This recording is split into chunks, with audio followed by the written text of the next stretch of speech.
Welcome to KT Quick Reviews, where I play a game for about an hour or so and tell you about it.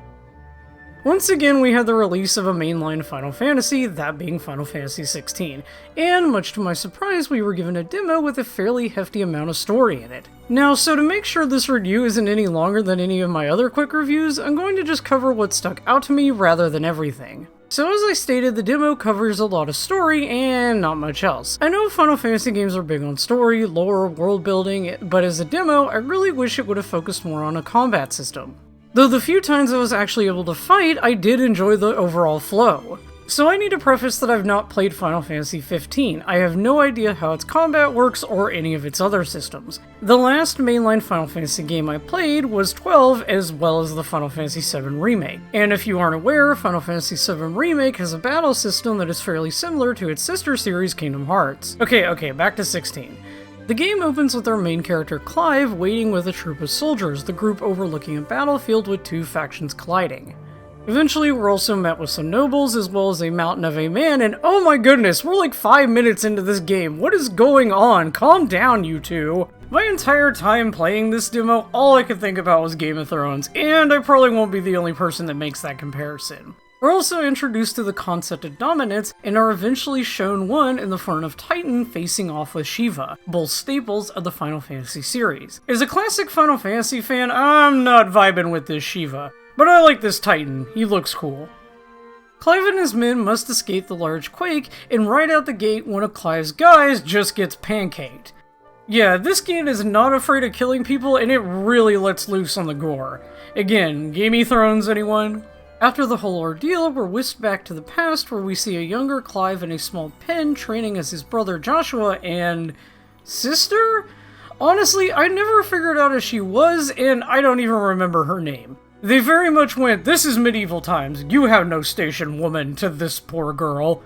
Here we are finally introduced to the combat system. Overall, it's fine. I like the flow and the mechanics. You've got basic attack, magic evade, and this special dash/dodge ability called Iconic Feat.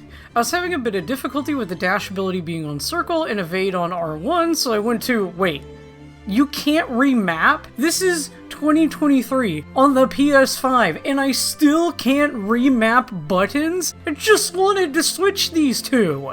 The iconic dash mechanic is fine, but I hardly ever found myself using it and preferred the evade. So I had to just move my thumb as far away from circle as I could, because my dumb God of War addled brain kept hitting it in order to dodge. I eventually got the flow when I was able to get into some proper combat, but even still, let me remap buttons, it's not hard. That dumb Garland game let you do it and it's got like 50 billion commands. So we finally get to some more story and find out that Clyde is actually the eldest son of the king, regent, marquis? I don't really remember his title, but is rejected by his mother in favor of his younger brother Joshua. This is due to the fact that Joshua is a dominant and blessed with the power of the icon Phoenix. So Clive is instead a shield, a warrior tasked with protecting the dominant. Their father returns home and what the heck is going on with this game? Why are the women like this? Wait, is this the same lady from before? Or, I don't know. So Clive is sent out to this random town to deal with goblins. Ah yes, goblins, fantasy monsters. Oh, and you get these two Skyrim-looking fellas to help you out. You don't get to control them. The goblins also look like Gollum from that Gollum game. And finally, we get a nice steady length of combat. We fight a few goblins and eventually a Gigas? This is a Gigas? Gigas are supposed to be final dungeon dudes, not whatever the heck this is. Oh well, whatever, let's move on to the Morbol? Are they not allowed to call them Marlboros anymore? I mean, I guess that's fair. Once that's done, the group finally return to a place called Phoenix Gate, which is where Joshua and Dad were residing. Oh, I forgot to mention that war is upon them, so now Joshua, this little baby child, must use the powers of the Phoenix to defeat them. Joshua is obviously feeble, has a cough, and is a coward, so all those tropes. As the celebration goes on, Joshua finds Clive outside with their dog, Tropel. Yeah, there's a dog. It looks weird. I have to mention it because, like, look at this thing. It looks like a shrunken down model of a bigger dog. Y'all know what I mean. Clive tells Joshua that his task is to bear the burden of the Phoenix, while his is to protect him. As night falls, a caravan appears and it turns out to be a trap. The merchants killing the guards, then securing the fortress. Another group of well-armored knights appear and Joshua wakes up to the smell of smoke. And we're actually able to play for him for a bit. He's got 2 fairly strong fire spells that tire him out, as well as Kiraga. One of the warriors from earlier appear and escort him to Clive and their father. Clive and this other guy, Murdoch, end up fighting a lot of enemy knights and eventually take down a dragoon. This guy looks sick, I'm not gonna lie. It turns out these knights are actually allies to them, so their turn is surprising to Murdoch and Clive. Seeing their crest upon one, they realize that their enemy could still potentially be with Joshua and the others. Before they're able to make their way to safety, Joshua and them are confronted, his father being killed. In a fit of rage, the young boy summons the powers of Phoenix and begins to lay siege to the enemy. Murdoch and Clive see this, Clive trying to get to his brother, all the while getting these horrible headaches.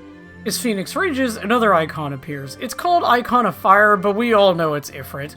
Murdoch is shocked by this, as is the empowered Joshua. So at the beginning of this, there's a small battle between Ifrit and Phoenix. It's just a little on-rail shooter of sorts, but now we get into the actual fight. Phoenix is also constantly having the thoughts of Joshua, so while you're going through this big epic battle, you've got this little kid just talking. It's pretty goofy. Phoenix feels he has defeated the icon, but Ifrit lets out a massive fireball and the scene returns back to the fortress. Hearing the bark of Tropal, Clive is brought back to his senses and sees Ifrit lay waste to his brother. And this scene is brutal. It's pretty bad, and it honestly got me a few times. The idea that Clive is unknowingly killing his own brother is grunt-wrenching to me, even if we've barely been introduced to the characters. Once the smoke settles, Mom, yeah, we'll call her Mom. Mom shows up, and it appears that this whole plot was potentially her idea. She also decides to leave Clive alive. And that's the demo. It's something alright. I understand that right out the gate we aren't going to get introduced to a lot in terms of lore or world, but honestly, this game does have the open-ended story everyone says it will. The demo should have focused more on combat. But even then, the combat is pretty much what's just on the screen. We do get a few cinematic elements looped in, but at the end of the day, it's all just flair. I don't know if this demo made me interested in Final Fantasy XVI, but I know I'm certainly not buying it at launch. But who knows, maybe further down the line I will. I like the idea of dominance. I do genuinely want to see more of Clive, and I just want to see what ideas Square has cooked up for this more medieval style Final Fantasy. Oh, and QTE doors, what even are these? Thank you all so much for watching, and if you like this kind of content or even longer form videos, please be sure to subscribe, and if you want to help me out in any way, I also have a Patreon. I'll see you all in the next video.